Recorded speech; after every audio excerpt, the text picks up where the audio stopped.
We have learned that a president of the United States abused his power to coerce an ally that is fending off Russian occupation of its territory in order to get political dirt on an opponent. Stop tape. Usually I would stop it much earlier than that, but I wanted him to finish his phony, lying self. So this whole impeachment is based on a phony notion that the president, he's lying. Adam Schiff is lying to the American people. But his notion is that the president of the United States was trying to strong-arm a foreign leader into investigating a political opponent, effectively trying to harm the political opponent, maybe knock him out of the race. This is the rest of the sentence that he won't say there, but I'll say it because this is where they are going, the Democrats. So he is arguing that the President of the United States was trying to force another country to investigate a political opponent. Let me ask you something, Adam. Can I call you that, Congressman? Adam?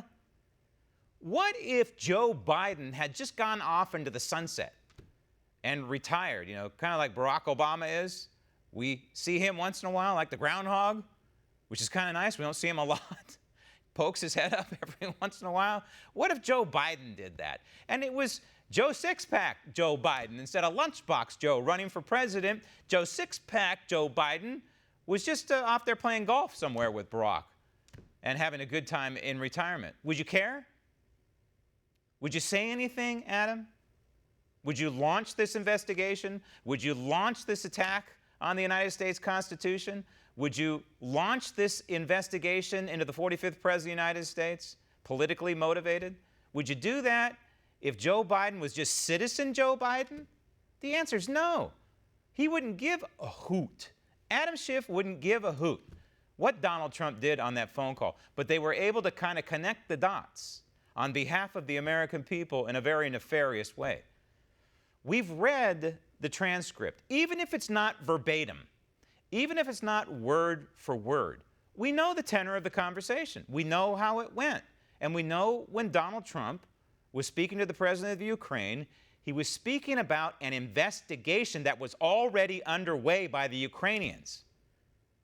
A very once corrupt country, I don't know if it is anymore, but he was also speaking to, by the way, how that corrupt country tainted our 2016 election cycle and tried to infiltrate and affect the election results. We know that to be a fact.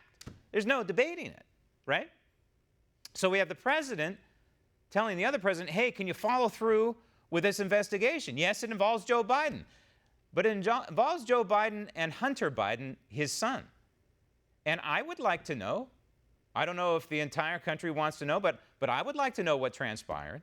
I would like to know if the Vice President of the United States at the time, Joe Biden, abused his authority and abused his power to get something done on behalf of his son in the Ukraine, because we know his son Hunter was doing business in the Ukraine, and that we know that the company that he was doing business with was under investigation at the time by the Ukrainian government.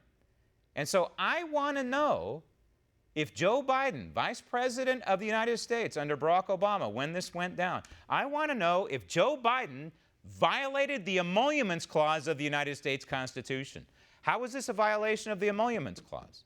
Well, the Emoluments Clause essentially says that a government official cannot accept a gift from a foreign entity that would affect the way they do business. I suppose you could get a cigar from Yasser Arafat and not get in much trouble. I don't know, maybe you can get in a lot of trouble with that cigar. But the point is a bribe, a payoff. Did Joe Biden receive a gift from the government of the Ukraine when the government of the Ukraine decided to fire that prosecutor, and suddenly, poof, the investigation of his son goes away? If that's not a gift, if that's not a violation of the Emoluments Clause of the Constitution, I don't know what is. All right, so now we know why Adam Schiff is keeping a cloak of secrecy around this entire process. It's because the genesis of the entire phony episode is a political hack. The whistleblower is an operative of the Democrat Party-elect Joe Biden machine. Want to see more videos like this?